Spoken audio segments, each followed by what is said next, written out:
नमस्कार। आज हम एक YouTube वीडियो ट्रांसक्रिप्ट पर बात कर रहे हैं। इसमें दिल्ली में हुई कुछ सच्ची और सच कहूं तो काफी रोंगटे खड़े कर देने वाली घटनाओं का जिक्र है। हाँ बिल्कुल, इसमें द्वारका और राजौरी गार्डन की कुछ कहानियां हैं जिनमें असाधारण अनुभव और काले जादू जैसे दावे भी किए गए हैं। तो चलिए इन्हीं अनुभवों को थोड़ा करीब से देखते हैं। सोर्स का कहना है कि ये सिर्फ कहानियां नहीं बल्कि लोगों के साथ असल में हुआ है। पहली कहानी द्वारका की है। ओके। ट्रांसक्रिप्ट के मुताबिक ये सब तब शुरू हुआ जब एक महिला ने होली के खर्चे को लेकर पति से झगड़े के बाद खुद को आग लगा ली। ओह। हाँ, और बाद में उनकी मौत हो गई। बताते हैं कि वो बहुत बहुत बुरी तरह जली थी। ये तो बहुत ही दुखद घटना है। बिल्कुल।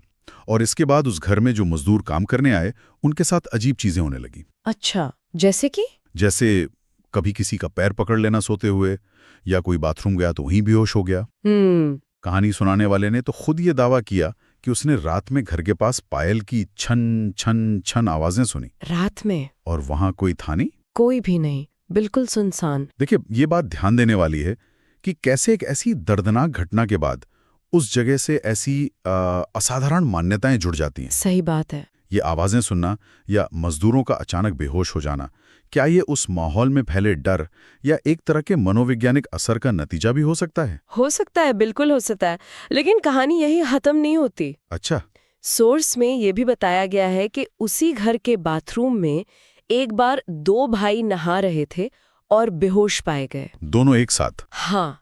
दरवाजा तोड़ा गया तो देखा कि एक के नाखून उखड़े हुए थे और दूसरे के दांत मतलब टूटे हुए थे। अरे बाप रे, ये तो काफी फिजिकल है। हाँ, और इसे भी उसी कथित आत्मा से ही जोड़ा गया। फिर लोगों ने बचाव के लिए दरवाजों पर हल्दी वाले हाथ के छापे लगाए, कीले ठोकी, वो पुराने टोटके टाइप।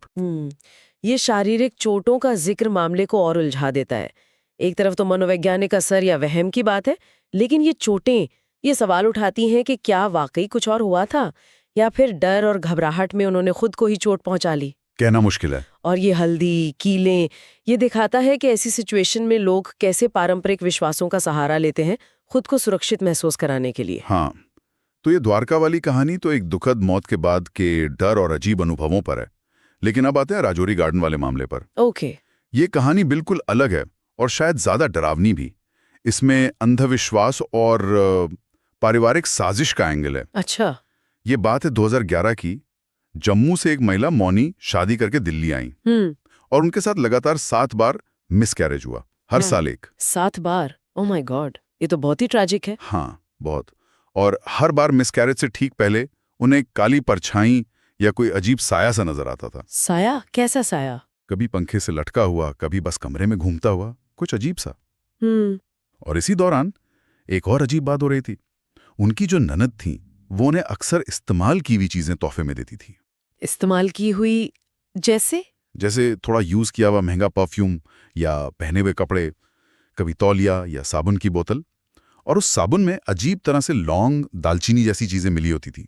ओह, ये तो सीधा सीधा उस तरफ इशारा करता है जिसे लोग काला जादू कहते हैं।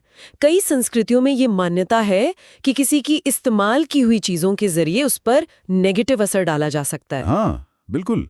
क्योंकि माना जाता है कि उन चीजों में उस व्यक्ति की ऊर्जा होती है और तोहफे के रूप में देना ये तो भरोसे का गला घोटने जैसा है। और फिर कहानी में एक ऐसा मोड़ आया जिस पर यकीन करना ही मुश्किल है। क्या हुआ? ट्रांसक्रिप्ट के हिसाब से घर की जो मेड थी वो एक दिन रोते हुए मौनी के पास आई। अच्छा। और उसने बताया कि उसे परिवार वालों को, मतलब पति, सास और ननद को ये बात करते सुना है कि उन्होंने किसी तरह 7 बच्चों को मरवा दिया है। क्या? 7 बच्चों को? हाँ। और अब वो 8वें बच्चे को भी मारने की प्लानिंग कर रहे थे। हे भगवान, पर क्यों, मतलब किस लिए?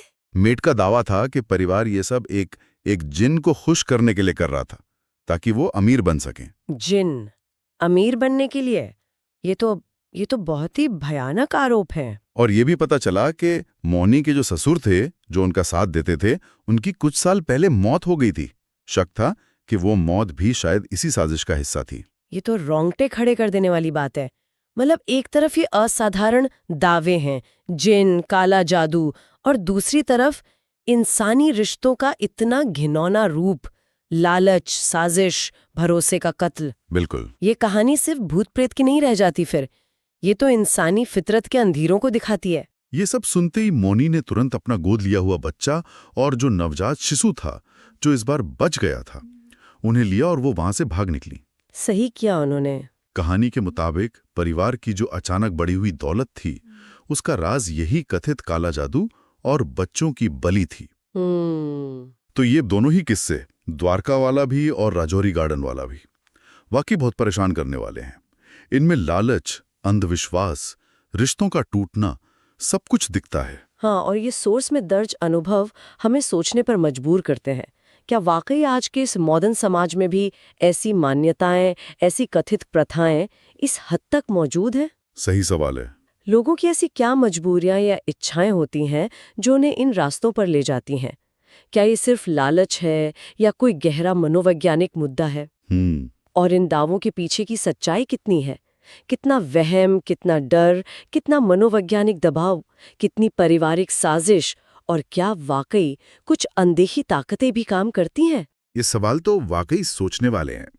ये अनुभव हमें दिखाते हैं कि दुनिया में शायद बहुत कुछ ऐसा है जो हमारी समझ से परे है, या जिसे हम देखना नहीं चाहते। बिल्कुल, यह हमें सोचने पर मजबूर करता है कि हम अपने आसपास की दुनिया को असल में कितना जानते हैं और कितना